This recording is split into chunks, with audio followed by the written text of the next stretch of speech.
जय माताजी मित्रों, स्वागत है तमारू। आज આપણે બનાવવાના છીએ પનીર વટાણાનું શાક। ખૂબ ટેસ્ટી બને છે। એની સાથે આપણે આ જીરા રાઈસ પણ બનાવશું। એના માટે આપણે કડાઈમાં પહેલા છે ને એક પાવડું તેલ નાખવાનું છે ને પછી આપણે એમાં પનીરને તળી લેવાનું છે। આખું પનીરનો 100 ગ્રામ પનીર છે એટલું મેં આ રીતના તળી લીધું ને હવે આપણે આને છે ને કડાઈમાં જે પનીર તળ્યું હતું એ જ તેલ નાખવાનું છે। એ તેલ નાખી દઈને એમાં ગરમ થઈ જાય પછી આપણે સુકલ મસાલા નાખવાના છે, તમાલપત્ર, એક લાલ મરચી અને હવે વટાણા નાખી અને ઢાંકી દેવાના છે એટલે વટાણા ચટકે નહીં એ રીતના।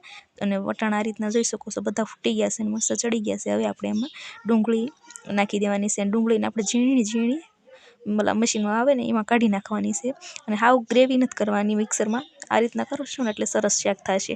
હવે આપણે થોડા કાજુના ટુકડા પણ નાખવાના છે, ખૂબ એવો સરસ ટેસ્ટ આવશે। આદુ લસણની પેસ્ટ એ નાખી દેવાની છે એટલે મસ્ત આપણી ગ્રેવી ઘાટી થઈ જાય અને કાજુ નાખીએ ને એટલે ખૂબ સારો એવો ટેસ્ટ આવે છે।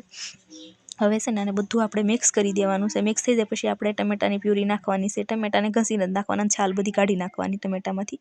હવે આ રીતના આપણે બધું મિક્સ કરી દેવાનું છે અને જોઈ શકો છો આ મસ્ત શાક આપણું તૈયાર થશે। કારણ કે આ રીતના તેલ ઉપર આવી જાય ને ત્યાં ઊંધીને ચડવા દેવાનું આપણે 7-8 મિનિટ થાય ને પછી મેં એમાં 2 મોટી મરચી નાખી છે, અંદરથી થોડીક કાપી નાખી છે અને સ્વાદ પ્રમાણે મીઠું નાખી દીધું। તેલ એવું બધું ઉપર આવી ગયું છે એટલે આપણી ગ્રેવી તૈયાર થવાની છે। હવે છે ને 1.5 વાટકી દૂધ અને એમાં પનીરને જો મસાલો આવે ને પનીર ટીકાનો મસાલો એ દૂધમાં નાખી અને મિક્સ કરીને આમાં આપણે એડ કરી દેવાનો છે। એનાથી ખૂબ એકવાર તમે ટ્રાય કરજો, ખૂબ જ ટેસ્ટી બને છે દૂધ નાખવાથી। હવે 1/2 ચમચી હળદર, 1 ચમચી જીરું અને લાલ મરચું પાવડર 1/2 ચમચી મેં નાખ્યું છે, જે પ્રમાણે તીખું ખાતા હોય પ્રમાણે નખાય। હવે આપણે છે ને બધું મેં નાખી દીધું છે। હવે એને મિક્સ કરી દેવું સારી રીતે અને 4 થી 3 મિનિટ સુધી આપણે એને આવી રીતના સડવા દઈશું એટલે બધું તેલ ઉપર આવી જાય ને એકદમ ઘાટી આપણી ગ્રેવી થઈ જાય। મિક્સરમાં તમે કંઈ વસ્તુ દળો નહીં તો પણ સુપર એવું થાય। જોઈ શકો છો વટાણા આપણા મસ્ત એવા ગળી ગયા છે, જેવી હોટલમાં આપણે મળતું હોય ને એ રીતનું જ આ પનીર ટીકાનું શાક થશે અને વટાણાવાળું શાક। કારણ કે વટાણા ત્યારે સસ્તા હોય શિયાળાની સિઝનમાં અને આપણે આ રીતના બનાવે। હવે જે પનીરનો મસાલો છે એ મેં થોડોક નાખ્યો છે ઉપરથી। હવે એને મિક્સ કરી દઈશું આપણે અને મસ્ત એવી આપણી ઘાટી ગ્રેવી થઈ છે અને હજી આપણે એમાં થોડુંક પાણી પણ એડ કરવાનું છે એટલે એટલી બધી જાડી ગ્રેવી નથી રાખવાની।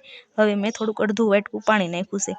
પાણી નાખ્યું છે ને એટલે હવે આ બધું આ રીતના મિક્સ કરી દેવાનું। આ રીતના ઉફાણો આવે પછી આપણે તળેલું પનીર આપણે એમાં એડ કરી દેવાનું છે, મોટું મોટું કાપીને ચોરસ એની જેમ। હવે આપણે આને થોડુંક મિક્સ કરી દઈશું। જોઈ શકો છો કેટલું સરસ શાક આપણું તૈયાર થઈ ગયું છે ઓછા ખર્ચમાં અને ઘરની સામગ્રીઓથી આપણે આ રીતનું બનાવી શકાય। જેવું હોટલમાં મળતું હોય ને એ રીતનું જ બનાવી શકાય। હવે આદુનો ટુકડો મેં થોડોક બચાવ્યો તો એને આપણે ઉપરથી ખમણી લઈશું આ રીતના, એટલે મસ્ત એવી શાક આપણું તૈયાર થઈ જાય। જેવું આપણે હોટલે મળતું હોય ને એવી એ રીતના જ બનશે આ પનીર ટીકાનું શાક। ને તમને જો મારી રેસીપી ગમતી હોય અને જોવા માંગતા હોય તો પ્લીઝ મારી ચેનલને સબસ્ક્રાઈબ કરો અને હવે આપણે કોથમરી નાખીને હલાવી લઈશું ને હવે પરસી દઈશું ગરમા ગરમ આપણું આ પનીર વટાણાનું શાક। જોઈ શકો છો ફ્રેન્ડ્સ કેટલું સરસ બન્યું છે। આ રીતના આપણે બનાવવાનું, આ રીતના આપણે બધું આપણે તૈયાર કરી લીધી છે આખી ડીશ પનીર વટાણાનું શાક અને સાથે આપણે આ વઘારેલા ભાત એ ખૂબ ટેસ્ટી લાગે છે। એના માટે મેં બાસમતી ભાતનો યુઝ કર્યો છે અને રોટલી અને ડુંગળી સાથે ખાવ એટલે ખૂબ જ મજા આવે।